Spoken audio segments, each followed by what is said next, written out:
Hello everyone, welcome back to my channel. Hi, I'm Kajal, and let's continue with the next topic, that is atelectasis. One more respiratory disorder disease condition. अभी next topic जो हम देखने वाले वो है अटेलेक्टेसिस. अभी अटेलेक्टेसिस इसको भी बहुत से बच्चों को आइडेंटिफाई करने में, इसको समझने में, इसको लिखने में डिफिकल्टी होती है. ठीक है, तो let's continue with the topic atelectasis. So what is atelectasis? Atelectasis is simply collapse of lung. इसमें alveoli कोलैप्स हो जाती है. कोलैप्स मतलब चिपक जाती है, स्पेस ही नहीं बचेगा alveoli में, तो गैस एक्सचेंज कैसे हो पाएगा?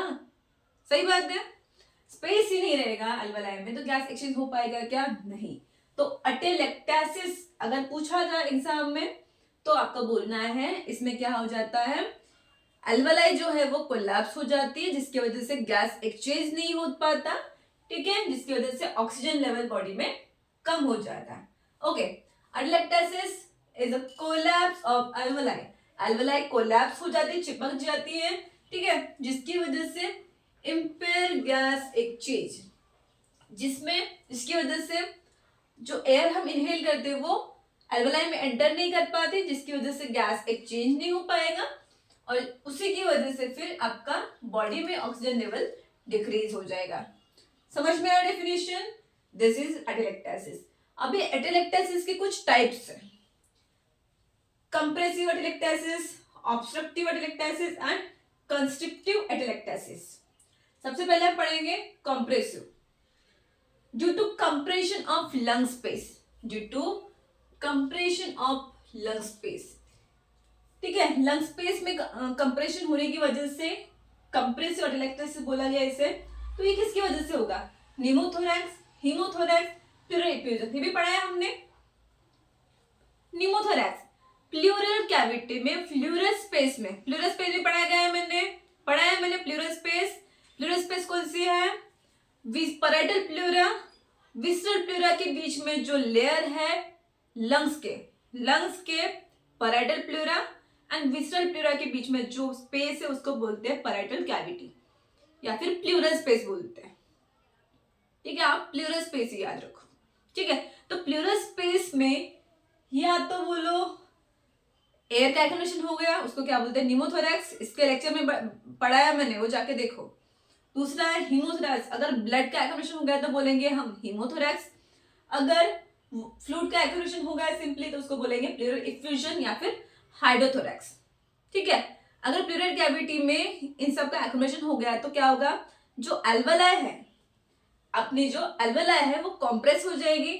ठीक है, कॉम्प्रेस हो जाएगी मतलब ऊपर से क्या हो रहा है? प्रेशर आ रहा है, तो ये कॉम्प्रेस हो जाएगी और कोलैप्स हो जाएगी. ठीक है, तो यहाँ पे गैसेस का एक्सचेंज हो सकता है क्या? नहीं.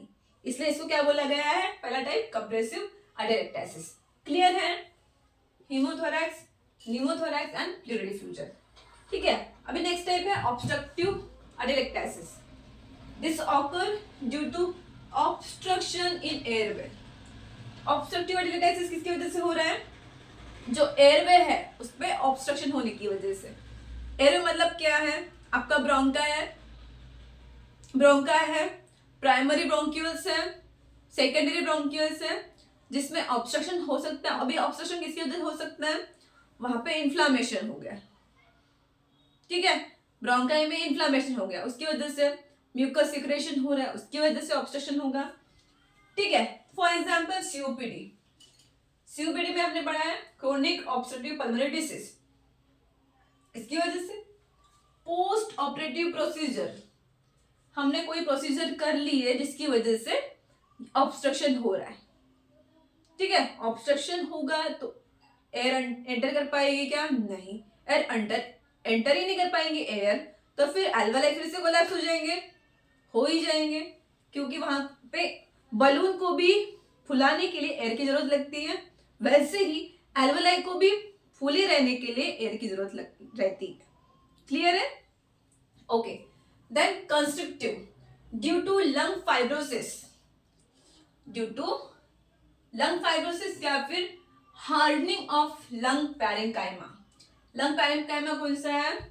alveoli alveoli के अंदर का जो इंटीरियर सरफेस है दैट इज लंग पैरेकाइमा, ठीक है। तो वहां पे समझो स्कारिंग हो गई, ठीक है, हार्डनिंग हो गई, वहां पे हार्डनिंग हो गई, समझो वो एरिया हार्ड हो गया, तो वो ऐसे इन्फ्लेट मतलब स्ट्रेच हो पाएगा क्या? नहीं।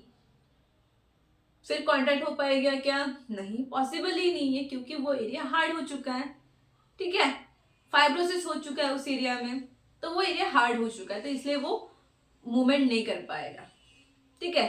एल्वेलाई की बात हो रही, कंफ्यूज मत होना, ठीक है। तो ये कौन कौन सी कंडीशन है?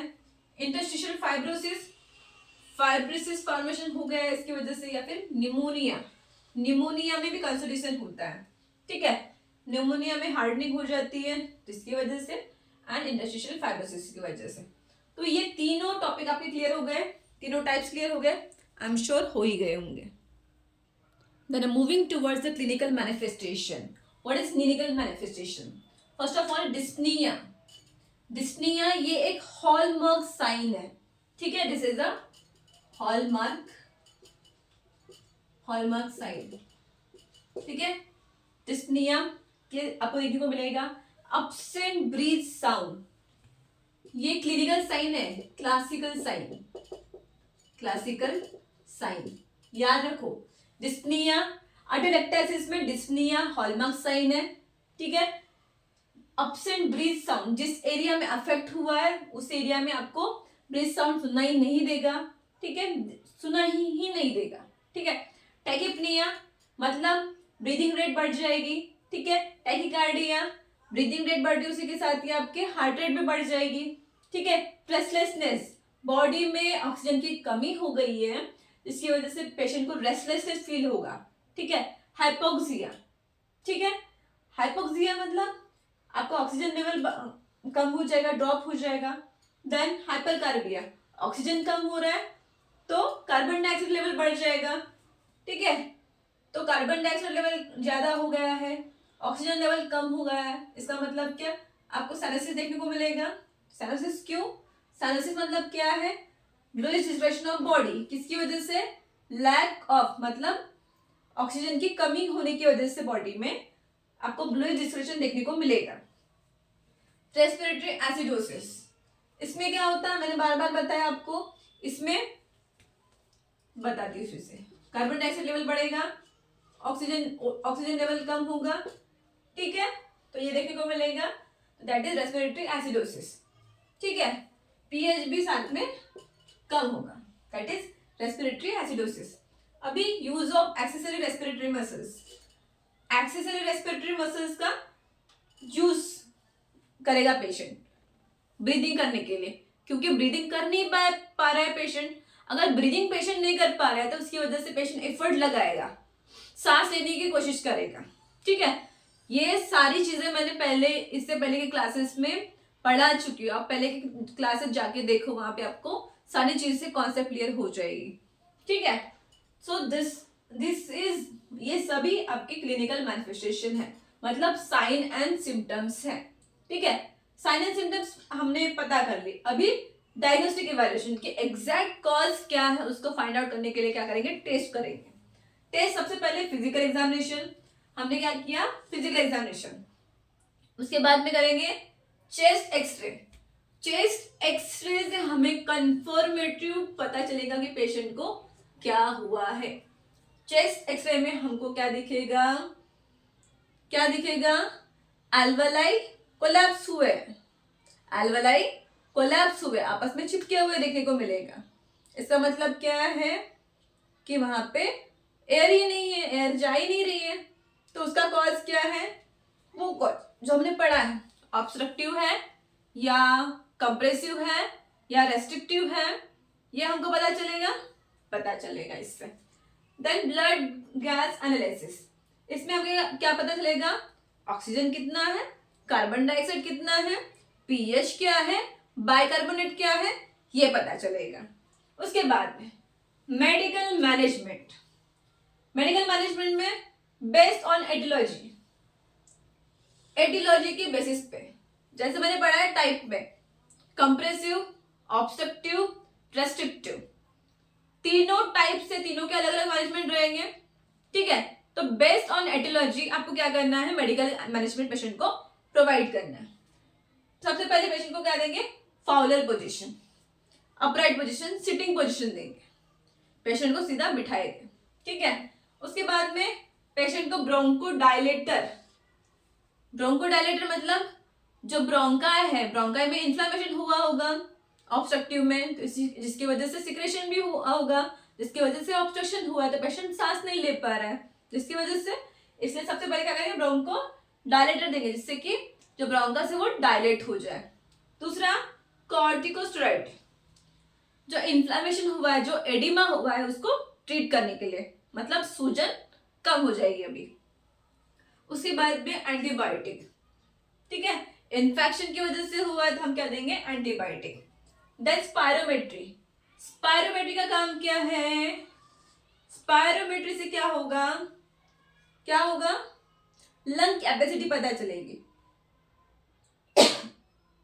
ठीक है। डीप ब्रीथिंग एक्सरसाइज, जितना जल्दी हो सके उतना जल्दी पेशेंट को क्या करवाना है, डीप ब्रीथिंग एक्सरसाइज करवाना है। डीप ब्रीथिंग एक्सरसाइज में क्या आ जाएगा, अगर पेशेंट डीप ब्रीथिंग एक्सरसाइज करेगा तो क्या होगा, जो अल्वलाई है वो इन्फ्लेट होगी, ठीक है। पेशेंट फोर्स लगा रहा है, जोर से फोर्स लगा रहा है तो क्या होगा, जो अल्वलाई है वो इन्फ्लेट होगी, ठीक है, इन्फ्लेट होने में हेल्प होगा। उसके बाद चेस्ट फिजियोथेरेपी, चेस्ट फिजियोथेरेपी से जो भी सिक्रेशन एक्युमुलेट हुआ है, सिक्रेशन जमा हुआ है, म्यूकस जमा हुआ है अल्वलाई में या फिर ब्रोंकाई में, वो क्या हो जाएगा, एक्सपेल आउट होगा, एक्सपेल आउट होगा। फिर रास्ता क्लियर है, हवा अंदर आ जा सकती है, ठीक है। अल्वलाई जो हुए हैं, जो चिपके हुए हैं, कोलैप्स है, वो भी इन्फ्लेट हो जाएंगे, ठीक है। ऑक्सीजन, ऑक्सीजन सप्लाई करना है पेशेंट को, ठीक है। मैकेनिकल वेंटिलेशन, ये भी दे सकते हैं अगर पेशेंट सीवियर है तो, ठीक है। मैकेनिकल वेंटिलेशन से हम पेशेंट को वेंटिलेट कर सकते हैं, ऑटो सप्लाई कर दे सकते हैं। उसके अलावा प्लूरल इफ्यूजन हुआ है पेशेंट को निमोथोरैक्स की वजह से या फिर हीमोथोरैक्स की वजह से, तो उससे क्या करेंगे, इंटरकॉस्टल ड्रेनेज, क्या, इंटरकॉस्टल ड्रेनेज, जिससे पूरा जो भी वाटर एक्युमुलेट हुआ है, फ्लूइड एक्युमुलेट हुआ है प्लूरल स्पेस पे, वो रिमूव कर देंगे। So this is the management of atelectasis. अगर इससे रिलेटेड कोई भी क्वेश्चन है किसी को भी, तो आप कमेंट में पूछ सकते हो, ठीक है। तो ऐसे ही कॉन्सेप्चुअल क्लैरिफाइड लेक्चर्स को वॉच करने के लिए चैनल को, जो वीडियोस रिकॉर्ड किए जा रहे हैं उसको लाइक करो, सब्सक्राइब करो और भेजो अपने दूसरे नर्सिंग स्टूडेंट्स को, ताकि वो भी पढ़ें, वो भी समझ सके कि एक्चुअल में कैसे पढ़ाया जाता है, कैसे पढ़ा जाता है, ठीक है। अगर हाँ कोई भी क्वेश्चन हो तो आप कमेंट में पूछ सकते हो, क्वेश्चन पूछने के लिए कोई बैन नहीं है। मिलते हैं नेक्स्ट वीडियो में, तब तक के आप पढ़ते रहिए और आगे बढ़ते रहिए। Okay, continue.